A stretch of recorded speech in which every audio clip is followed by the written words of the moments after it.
Hello viewers. आज की video मैंने बनाई है एग्ज़ामिनेशन टिप्स के हवाले से।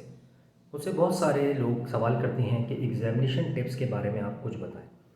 मैं अपने एक्सपीरियंस के अकॉर्डिंग कुछ चीज़ें आपसे शेयर करना चाहता हूं और उम्मीद करता हूं कि आपको इससे बहुत फ़ायदा होगा। तो वीडियो की तरफ बढ़ते हैं। सबसे पहले मैं बताना चाहूँगा कि एग्ज़ामिनेशन के दिनों में आम तौर पे हमने ये देखा है कि लोग प्रॉपर स्लीप नहीं लेते, स्ट्रेस की वजह से, टेंशन की वजह से, जो कि गलत है। क्योंकि आपकी प्रॉपर स्लीप नहीं होगी तो ज़ाहिर सी बात आपका माइंड वर्क नहीं करेगा। माइंड नहीं वर्क करेगा तो ना आप प्रॉपरली याद कर सकेंगे, ना चीज़ को डिलीवर कर सकेंगे। तो इसके लिए बहुत ज़रूरी है कि आप प्रॉपर स्लीप लें।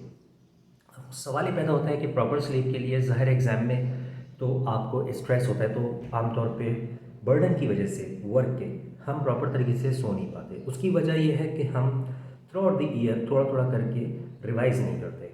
मिसाल के तौर पे अगर हम रिवीजन को कंटिन्यू रखें और हम कंसिस्टेंसी के साथ यानी मुस्तकिल मिजाजी के साथ थोड़ा थोड़ा पढ़ें, रोज़ाना का शेड्यूल बनाकर घंटा 2 घंटा जो भी हमारी रिक्वायरमेंट है, तो एग्जामिनेशन वाले डे में हमें ज़रूरत नहीं है कि हम लेट नाइट पढ़ें और प्रॉपर स्लीप ना ले सकें।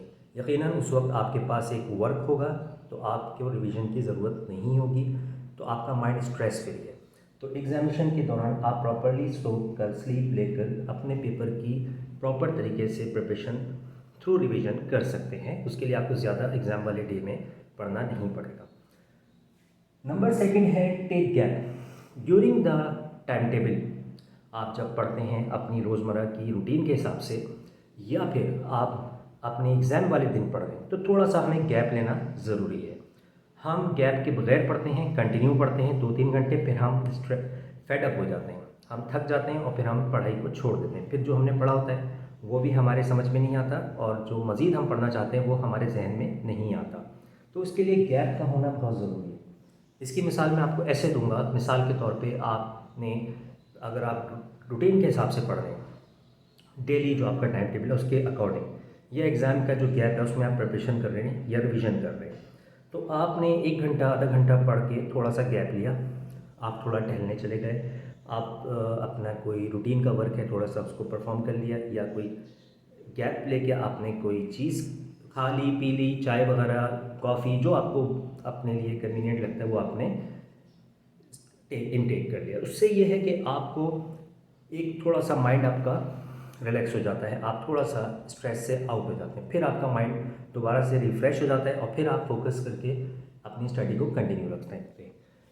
उसके बाद है, जैसे मैंने आपको अभी बताया, रिवीजन। रिवीजन बहुत ज़रूरी है।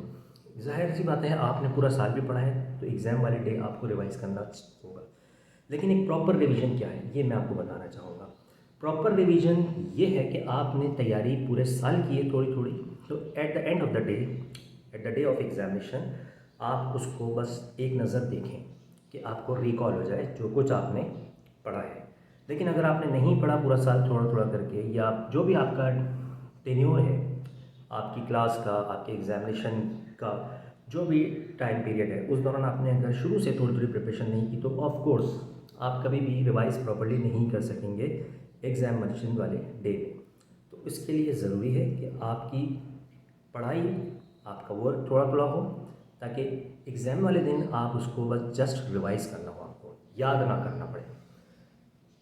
इसके बाद मैं बताना चाहूँगा लिटिल वर्क विद फोकस।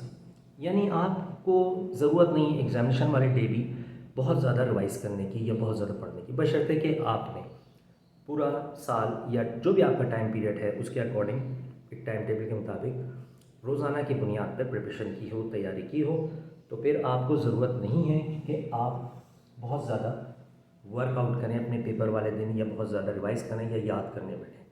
और मेरा मानना ये है कि पेपर वाले दिन तो याद करना ही नहीं चाहिए। मैं समझता हूँ कि आपकी तैयारी इतनी मजबूत होनी चाहिए, इतनी स्ट्रॉन्ग और इतनी ऑथेंटिक होनी चाहिए कि पेपर वाले दिन सिर्फ आप एक नज़र देखें एक रिमाइंड करने के लिए। तो उसके लिए बहुत ज़रूरी है कि आप अपने वर्क को फोकस के साथ करें और थोड़ा थोड़ा करें, रोज़ाना करें टाइम टेबल के अकॉर्डिंग, और थोड़ा थोड़ा वर्क करें। इसकी मिसाल मैं दूंगा इंग्लिश के एक प्रोवर्ब से, little drop make a ocean, कतरा कतरा दरिया बनता है। उसके बाद जो मेरा पॉइंट है, मेरे इस पॉइंट में मैं आपको बताना चाहूँगा कि कंसिस्टेंसी, यानी कि मुस्तकिल मिजाजी बहुत ज़रूरी है किसी भी काम की कामयाबी के लिए। तो आपको इसके लिए मुस्तकिल मिजाजी अपनानी होगी।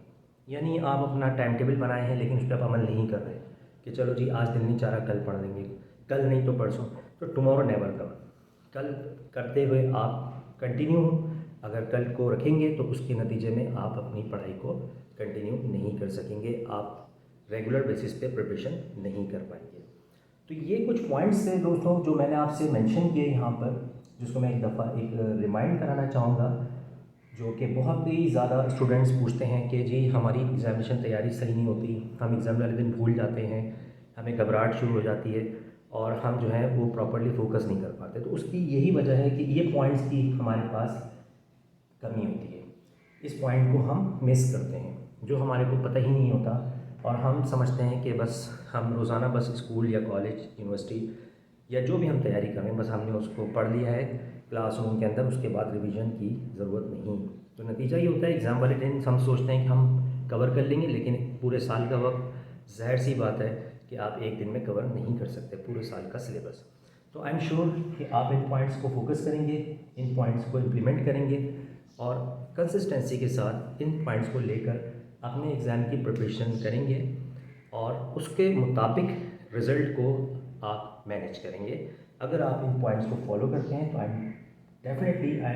Will let you know with confidence you will never get fail and you can achieve your desired result. So दोस्तों, अगर ये वीडियो आपको पसंद आती है तो इस चैनल को कंटिन्यू देखें और इसको शेयर करें ताकि आपको इसी तरह की इंफॉर्मेटिव वीडियोस मैं बना के आपकी खिदमत में पेश करता हूँ। Good luck.